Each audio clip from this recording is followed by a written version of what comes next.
Hurry, Owen. It's time for the show.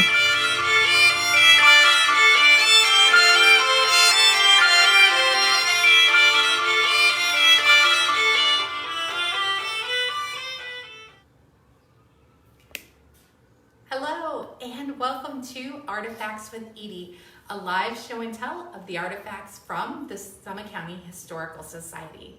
My name is Edie Steiner, and I'm a music therapist with Akron Public Schools at Bridges Learning Center. I'm also the shepherdess at the Summit County Historical Society. Our weekly game show, Are You Smarter Than a Border Collie, takes place Friday live at 11:30, and each episode this week is your study guide. Can you take home the title of Smarter Than a Border Collie? Tune in to find out. Good morning to our scholars who are watching from Bridges Learning Center and Jennings Community Learning Center. I am broadcasting to you live once again from the historic Perkins Stone Mansion in the heart of the city of Akron.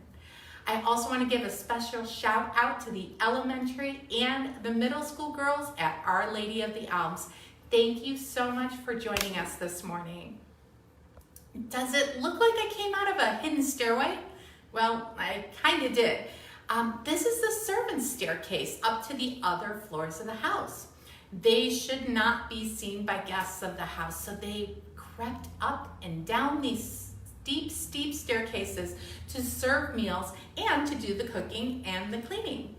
Housekeeping would have been a big job for Mrs. Grace Perkins, and since the family was wealthy, we know that they hired young girls from the area to come every day to help out. Later generations of Perkins did have live-in servants whose bedrooms were on the second and the third floor of the mansion.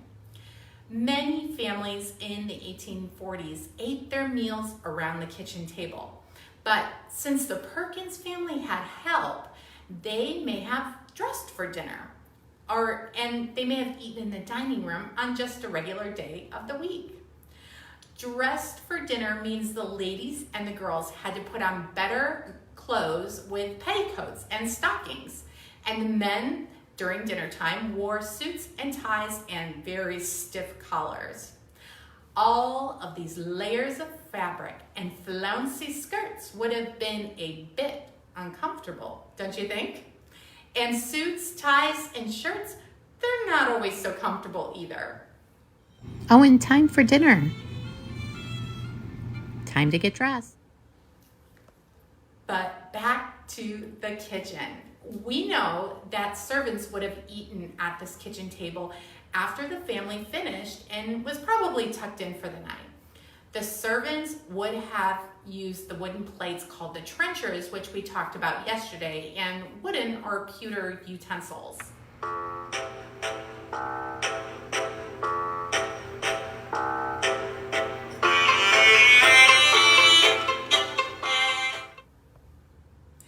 They would not have used the fine china which the Perkins family was served on.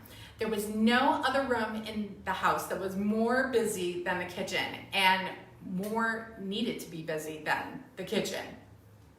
Children sometimes use this room, though, to play and to help to do tasks such as churn butter. Children like to help with chores, and even the youngest like to learn to help using the weasel. I'm sure you know the old song, "Round and round the cobbler's bench, the monkey chased the weasel. The monkey stopped to pull up his socks, and pop goes the weasel." This song would have been sung as children wound the yarn around the weasel, and that yarn had been recently carded and spun in the home. Once the weasel popped, enough wool had been wrapped around the weasel for one skein of wool. Servants cooked food and readied meals to be served to the family, and candles were made. The wool and the flax were cleaned and spun in the kitchen. This room was the hub of activity in the Perkins home. The large brick fireplace was once where the cooking and the baking were done. It was wood-fired. Keeping wood handy in the kitchen all the time was a big job. In the early 1800s, matches became readily available to the public, which helped with keeping the fire lit. This was largely due to our good friend O.C. Barber of the O.C. Barber Match Factory, which was right here in Akron.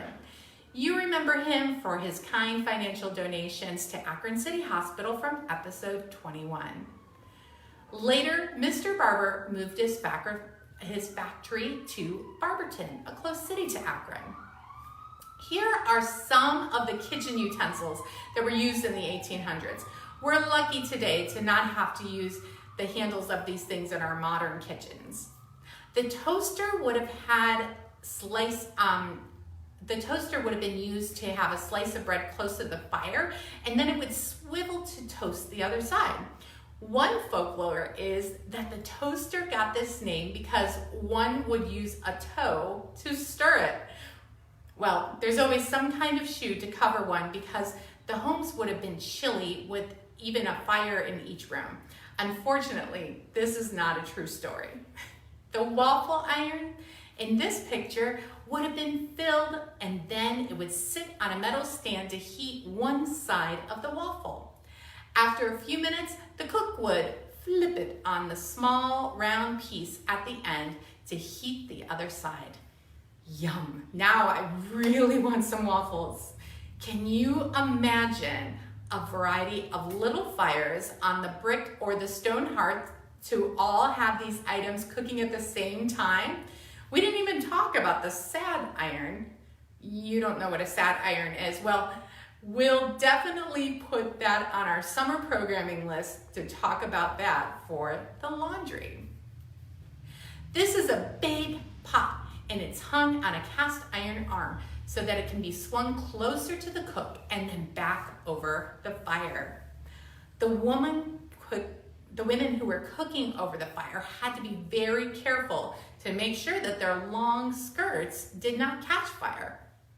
Aprons were very popular for servants so that they would keep their skirts in line and away from the fire. The servants probably did the everyday cooking with Mrs. Perkins advising them. And that takes us right to our review. Question 1. Who in the mansion always ate their meals in the kitchen? Was it A, the dogs, B, the children, C, the servants, or D, no one?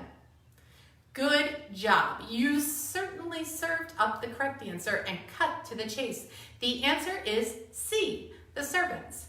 Servants would have eaten at this kitchen table after the family was finished and probably tucked in for the night. Let's move on to question 2. Women's dresses in the early 19th century had A, long flouncy skirts, B, wide belts, C, short skirts so they could bake more safely. If you said A, long flouncy skirts, then you are really following our historic dress code today. Dressed for dinner means that ladies and girls had to put their better garments on with petticoats and stockings. Question 3, which was probably the busiest place in the mansion? Was it A, the parlor, B, the kitchen, or C, the bathroom? You're right. If you answered B, the kitchen, then you've probably been picking up new knowledge on the flip side, and that is excellent. As a matter of fact, there was no bathroom in the mansion for many years. What did they do then to wash their hands as often as we're doing right now? Well, maybe we'll find out about that tomorrow. Let's move on. Question 4. What is the big pot on the hearth and the movable iron arm for? Is it for A, so it could swing out away from the flames and then swing back over the fire to continue cooking? Is it B, so they could watch whatever is cooking in it? Is it C, so that they could easily stir the contents of the pot? Or is it D, all of those answers? You were really listening. If you answered D, you are on fire today. This big pot is hung on an iron arm so that it can be swung closer to the cook and then back over the fire so that they can watch it while they're cooking and stir the pot if necessary.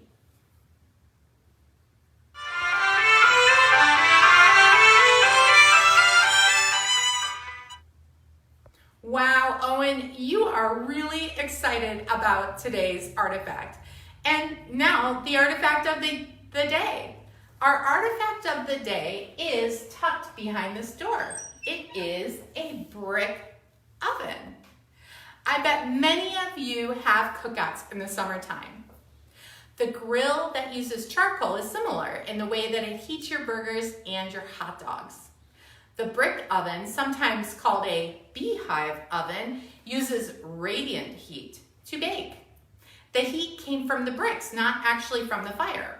So the person baking would build a fire inside the oven and let it burn for about 2 hours until all that was left was hot coals. Those baking would often carefully stick their arm into the oven, careful to not touch the sides. Then they would count to determine if it was hot enough. Scholars, do not try this at home. The bricks would stay very hot for hours, radiating the heat into the oven. Now, the person baking had to use logic and planning to take advantage of the different levels of heat as the oven cooled off. The goods, which required the hottest temperature to bake, had to be put in the oven first. And there could be as many as 5 loads of goodies baked in the oven before it cooled off. Now you can see how this process could take all day long. So here was the order of baked goods. Several loaves of bread would first be baked because they took the hottest temperature. Then cakes, cookies, and muffins were baked next, followed by custards because they required only mild heat. Imagine how difficult this was to perfectly bake so many different kinds of goodies in this hole in the hearth. The bakers really had to understand the concept of the radiant oven. They also faced danger though in cleaning it out because the hot coals in the oven, compared to what we have in our modern ovens in our home, which have a built-in timer and an automatic temperature gauge, and the brick oven seems really primitive. We can tell that the servants and Mrs. Perkins were obviously top chefs. These cookies are great, and no, I didn't bake them in this oven. It's too much work, but tomorrow we will continue our field trip here at the Perkinstone Mansion. So I will see you tomorrow at 11:30 for another episode of Artifacts with Edie, where I show and tell the artifacts from the Summit County Historical Society, where history is always within reach.